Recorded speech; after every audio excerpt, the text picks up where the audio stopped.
extreme weather patterns are about to collide in a way that hasn't happened in over a decade. And if you're planning to grill outside on Christmas Day in a t-shirt, you better enjoy it. Because 72 hours later, you might be dealing with ice storms and sub-zero wind chills. What if the warmest Christmas on record becomes the setup for the coldest January? And what if that transition happens so fast that emergency services can't keep up?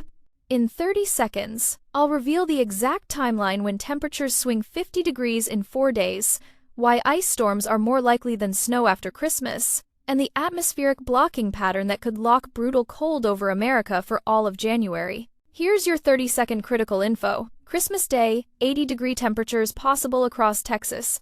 December 29th, those same areas could see freezing rain. By New Year's Eve, sub-zero wind chills spread from Canada to the Carolinas. This isn't a gradual cool-down. This is atmospheric whiplash, and your body, your pipes, and your heating system need to be ready. The atmospheric river hitting the west coast right now isn't stopping. Tuesday through Thursday, 10 to 15 inches of rain expected across California. That's not over a month. That's over 3 days. The National Weather Service upgraded the flooding risk to moderate level, which means significant infrastructure damage is likely. Higher elevations? We're talking 5 to 10 feet of snow, not inches, feet. The Sierra Nevada could see over 120 inches, that's 10 feet, of snow accumulation through Christmas week. Ski resorts are celebrating. Highway departments are panicking. But here's the twist.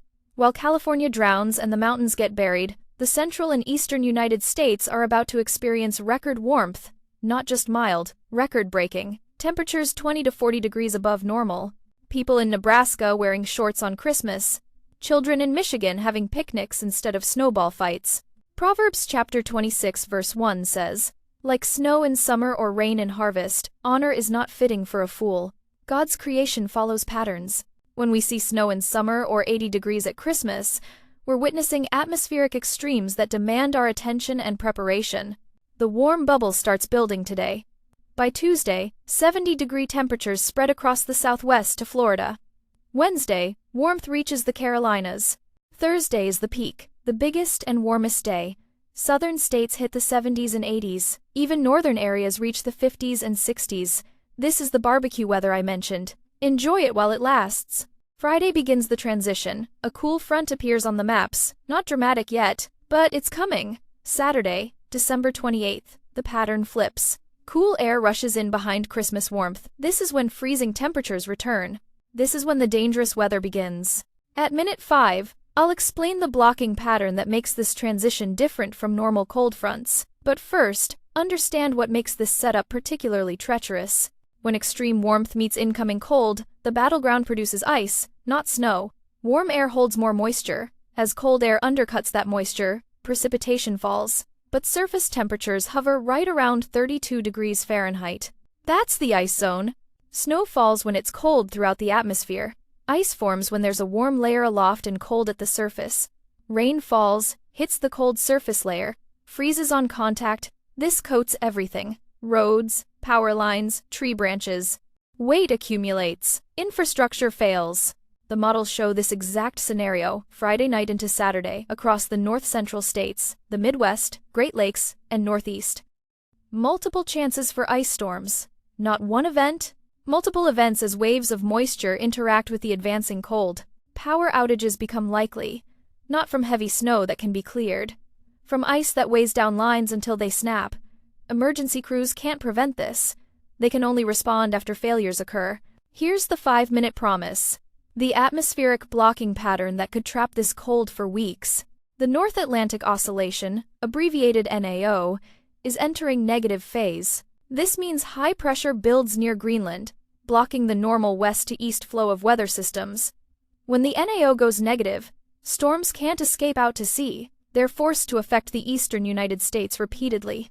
We're entering negative NAO now. It could persist through New Year's and beyond. Every time the NAO goes strongly negative in late December, January turns cold and stormy for the east. This isn't speculation.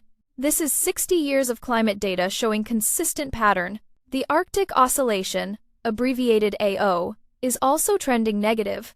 This measures pressure patterns near the North Pole. Negative AO means Arctic air escapes southward more easily. Positive AO means it stays locked up north. Current models show AO dropping through late December and potentially bottoming out in January. When both NAO and AO are negative simultaneously, you get sustained eastern cold and active storm tracks. The kind of pattern that defines entire winters. The best part comes at 3 minutes 20 seconds, seeing how this cold air could reach the deep south. Most cold fronts sweep across the northern tier and lose strength as they push south. The Gulf of Mexico acts as a warm buffer. Cold air modifies over warm water. By the time it reaches Louisiana or Georgia, it's not very cold anymore. But when you have strong blocking in the Atlantic, the pattern changes. Cold air doesn't just sweep through, it pools and deepens. A trough of Arctic air establishes over the eastern United States and sits there. Each successive cold front reinforces the trough instead of replacing it. This setup allows cold air to penetrate deeper south than normal. The models show freezing temperatures potentially reaching the Gulf Coast by late December into early January. Not just cold for Texas, freezing cold, the kind that threatens citrus crops and water pipes. There's even a 5% chance, small but not zero, that this deep cold combines with Gulf moisture to produce snow across the deep south. December 30th shows the best window for this based on current model trends.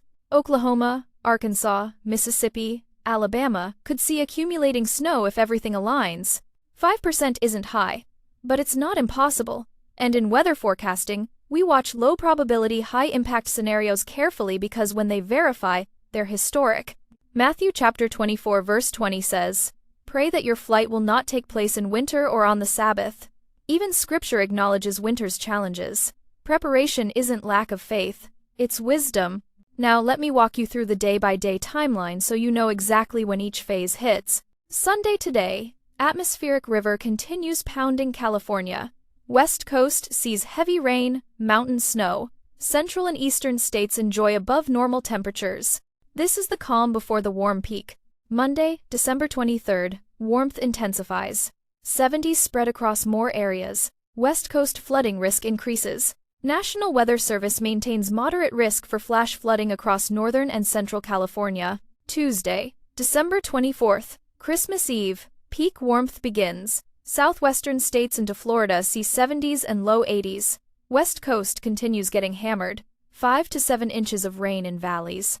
7 to 10 inches in foothills. 10 to 15 inches in some mountain locations. Wednesday, December 25th, Christmas Day, this is it. Maximum warmth. Record highs possible across 20 to 30 states. Southern states reach 80s. Northern states hit 60s. People grilling outdoors in December. Children playing outside without coats. Enjoy this day. Seriously. God provides seasons, and sometimes those seasons surprise us. Ecclesiastes chapter 3 verse 1 says, "There is a time for everything, and a season for every activity under the heavens." If Christmas is warm, receive it with gratitude. Thursday, December 26th. Warmth persists, but cool air begins building in Canada. You can see it on temperature maps. Arctic air mass is organizing. The front hasn't arrived yet, but it's coming. Friday, December 27th, the transition begins. Cool front pushes into northern states. Temperature contrasts increase. This is when freezing rain risk starts. Warm, moist air overriding advancing cold creates textbook ice storm setup across upper Midwest and Great Lakes. Saturday, December 28th, full transition underway. Freezing temperatures return to much of the country. Ice storm potential continues across a broad area from Midwest through Northeast. This is a high-impact travel day. If you're returning from Christmas travel, this is when roads become most dangerous. Sunday, December 29th, brutal cold arrives. Not just cold, Arctic cold. Highs staying below freezing across large portions of the country. Wind chills sub-zero across the northern tier. This is 8 days out, so exact details will refine, but the pattern is clear. Monday, December 30th, cold deepens. Some models show highs in single digits across the upper Midwest. Wind chills -20 to -30. This is dangerous exposure cold. Frostbite in minutes on unprotected skin. This is also the potential window for deep south snow. If Gulf moisture interacts with the deep Arctic air mass correctly, areas from Oklahoma through the Carolinas could see winter weather. Low probability but worth monitoring. Tuesday, December 31st, New Year's Eve. cold persists, possibly intensifies depending on how the upper-level pattern evolves. Some models hint at an even deeper trough developing, which would bring colder air farther south than currently forecast. Don't miss the next part because I'm about to show you why January could stay cold the entire month. The Euro model, European weather model, shows the cold blast coming through New Year's weekend persisting into January. Not a brief shot, sustained pattern. The GFS model, American model, agrees.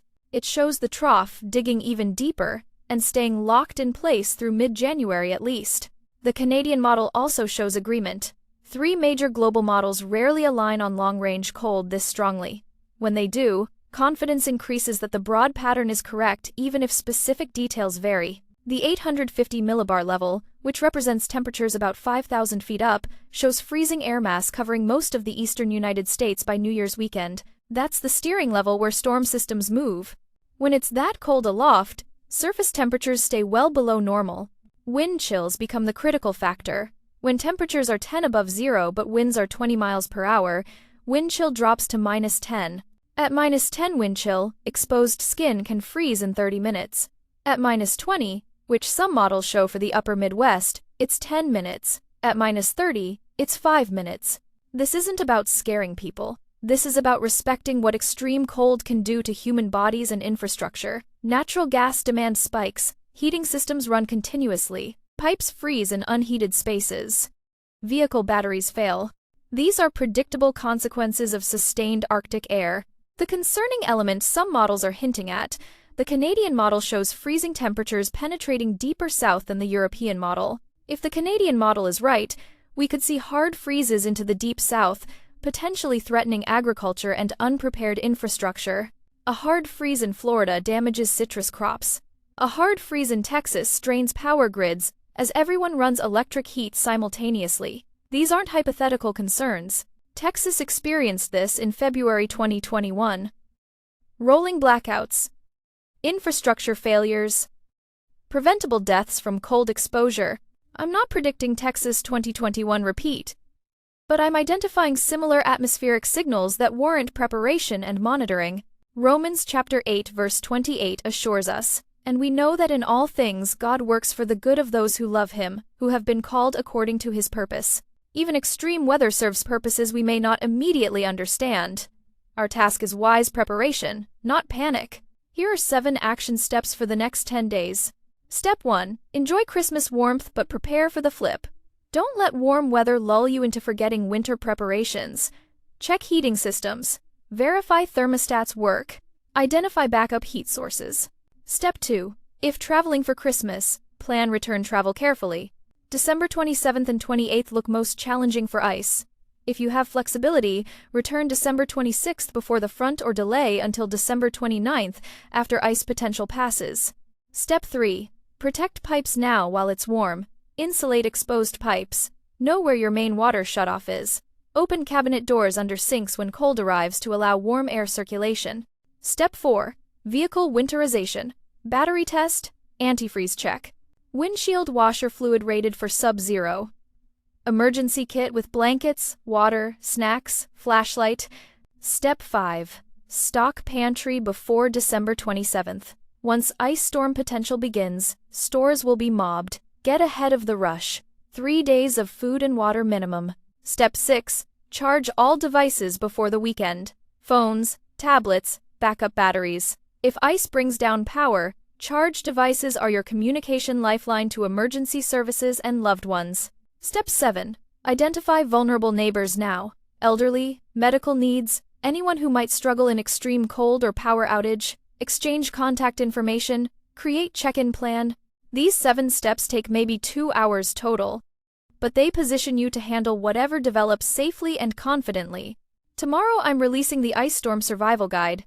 How to drive safely on ice if you must travel. What to do if power fails during sub-zero cold. How to prevent pipe damage. This is critical information building on today's foundation. Day after tomorrow. The January cold pattern deep dive. Week-by-week temperature outlook. Storm potential. How long the pattern might persist. What signals indicate it's breaking. You're getting complete extreme weather transition analysis, not just daily forecasts. The warm Christmas you're about to enjoy is real. The record highs are coming. Fire up the grill, play outside, celebrate with family in shirt sleeves if that's what the weather allows. But don't let warmth create complacency. The flip is coming. Ice storms likely. Arctic cold probable. January could be relentlessly cold based on blocking patterns. You came here wondering about the warm forecast you'd heard. You're leaving understanding it's half of a two-part extreme pattern. Warmth first, then rapid transition, then sustained cold. Tonight, complete those 7 action steps: heating check, travel planning, pipe protection, vehicle prep, pantry stock, device charging, neighbor identification. Tomorrow, return for ice storm specifics. How it forms, where it's most likely, how to stay safe, technical details that could save your life or prevent thousands in damage. Share this with people needing this complete picture. Family traveling for holidays, friends in potential ice zones, church members who might struggle in extreme cold. The pattern is extraordinary. 80 degrees to sub-zero wind chills in 1 week. That's not normal, that's extreme, and extremes demand serious preparation. God's creation operates in cycles and patterns. We're witnessing an extreme manifestation of winter's power. Respect it, prepare for it, navigate it with wisdom and faith. Stay safe through the transition. Stay warm when the cold arrives. And remember, we walk through this together, equipped with knowledge, prepared with action, and sustained by faith. God bless your Christmas celebration. God bless your preparations for what follows. And may your transition through these extreme patterns be safe and manageable. See you tomorrow for the Ice Storm Deep Dive. Be ready, be blessed,